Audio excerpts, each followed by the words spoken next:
si on s'asseye 2 petites minutes, je vais me mettre là, et qu'on... Je vais me permettre juste une question, peut-être un conseil, si chacun pouvait assez rapidement, et là je vais commencer par les dames. Après tout ce qu'on a entendu, je suis une PME, j'ai envie de débuter un changement numérique. Quel conseil, s'il devait y en avoir qu'un, me donneriez-vous, Madame Sass? Ouais.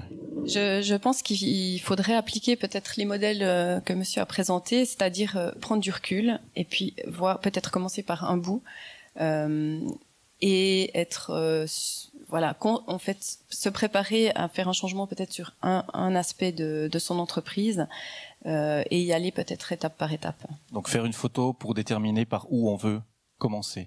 Même question à vous, Madame Chaler, avec cet exemple que vous nous avez montré. C'est comme ça qu'il faut procéder?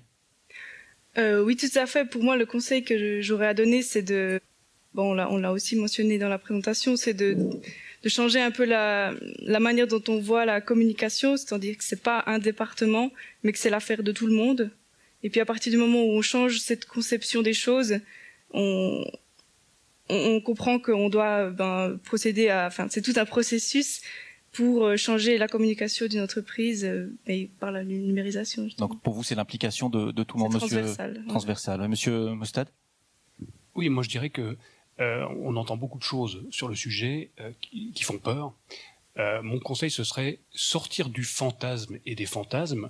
Si on dit que c'est réel, la digitalisation, il faut agir concrètement.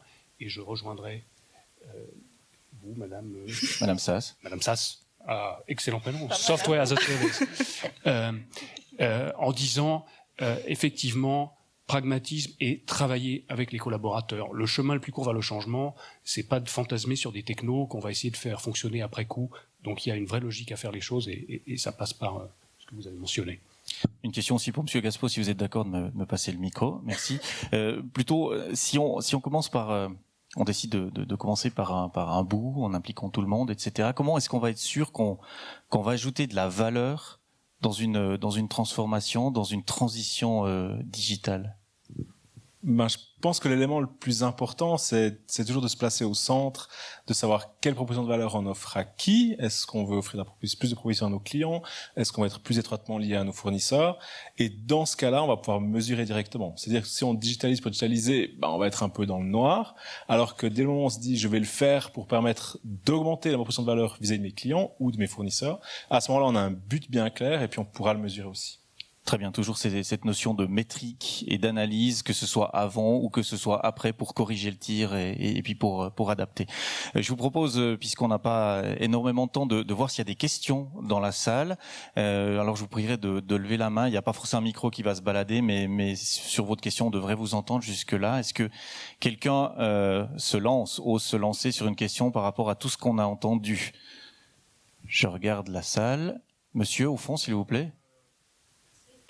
Moi je me demandais, en fait, là on a entendu pas mal de choses, mais au fond, si je dois démarrer par une chose pour commencer une transformation, est-ce que, je sais pas, est-ce qu'il y a des points spéciaux d'attache, quoi, quelque chose, par exemple, on sait que typiquement les factures clients c'est toujours un point où on peut faire quelque chose, ou est-ce que il y aurait quelque chose d'autre, genre support technique, je sais pas.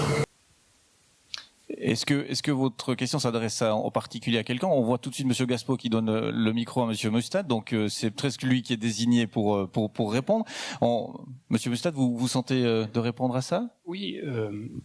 Alors, j'ai été déconcentré par votre remarque, mais j'avais une réponse qui me venait quand j'entendais le propos.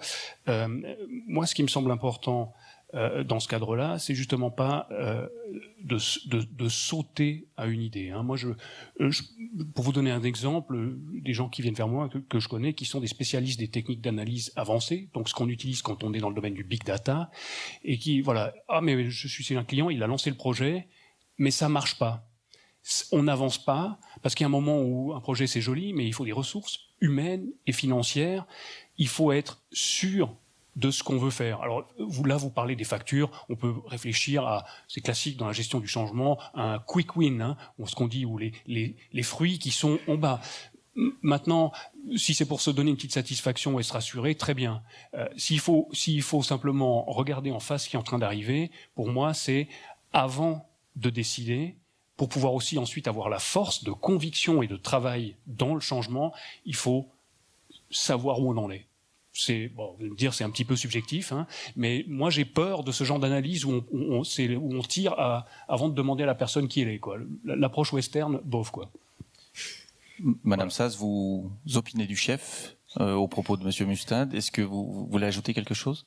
Non, je crois que ça a été bien résumé, mais pour moi, c'est vraiment important de faire un diagnostic, entre guillemets, de la situation avant de, évidemment, se lancer dans quoi que ce soit, parce que ça a l'air sympa, parce que ça fait envie, ou il y a un nouvel outil qui sort. Je pense que c'est vraiment important de comprendre cette photo dont on parlait, qui est pas toujours évidente à faire, hein, et puis il faut prendre du recul par rapport à ça. On peut se faire aider aussi pour ça. Et puis après, en fonction de cette photo, on élabore une stratégie et on la met en œuvre. Bon, je sais pas si la question est taboue, mais je me permets de la poser puisque voilà. Quand on décide de faire ça, il faut un bon budget, ou on peut décider de se lancer même en ne mettant pas trop d'argent à la base. Alors moi, je crois qu'il y a quand même une chose qui a fondamentalement changé pour ceux qui sont en direction dans les entreprises, c'est-à-dire qui ont vu du pays, hein, qui connaissent des choses, c'est qu'il peut y avoir le traumatisme initial de l'ERP. Hein. La dernière fois qu'on a fait un projet, ça a duré 5 ans, ça a coûté une blinde, c'était hyper rigide, donc c'est le gros traumatisme. Et alors moi, je ne viens pas contrairement à mon associé de l'informatique, mais ce qui est certain aujourd'hui, c'est qu'on peut avancer de manière beaucoup plus pragmatique en testant des choses rapidement, en voyant si ça donne des résultats. Donc, qu'il n'y ait pas de coût, non, mais en tout cas, on est dans un univers, hein, on le voyait aussi à la description que donnait M. Gaspo de l'évolution des systèmes. Beaucoup de gens disent aujourd'hui dans l'informatique, les grands projets unitaires, c'est terminé. Aujourd'hui, on travaille sur des modules efficaces, on doit avoir un cœur de moteur bien fait, mais on va adresser ces questions avec des modules dédiés qu'on va pouvoir tester. Donc moi, je pense que ressources, oui, mais attention, on n'est plus dans le néolithique de l'ERP. Oui, c'est important de rassurer tout le monde. Est-ce qu'il y a encore une ou deux questions dans la salle ? On a encore un peu de temps. Oui. Pas de micro. Non, vas-y, comme ça. Donc j'ai une question pour Monsieur Mustad. J'aimerais savoir comment se porte le marché de la transformation digitale.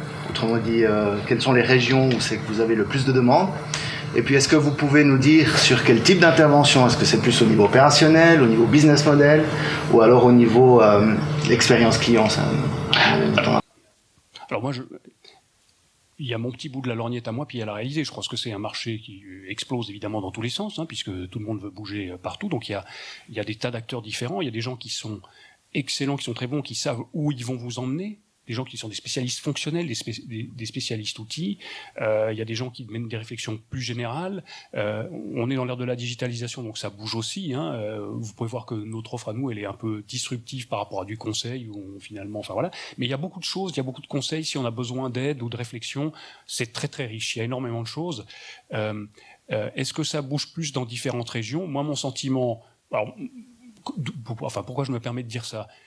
Moi, ma société, on travaille pas, on n'est pas les utilisateurs uniques de notre méthodologie. On a des gens, des correspondants sur des marchés ailleurs, en Europe, peut-être plus loin dans un futur proche, qui utilisent notre outil. Donc notre sentiment, c'est qu'il y a quand même, on fait face à un phénomène global que ça soit de l'Asie à la côte californienne jusqu'à l'Amérique du Sud, où ça bouge en fait. Et donc il y a des évolutions et des bonnes pratiques et des choses qui bougent partout, et il y a je crois qu'il n'y a pas vraiment de domaine du fonctionnement des entreprises qui soit relativement isolé. Et je crois que différentes industries ont des pondérations différentes par rapport à leurs problématiques sur où est-ce que je vais intervenir en premier.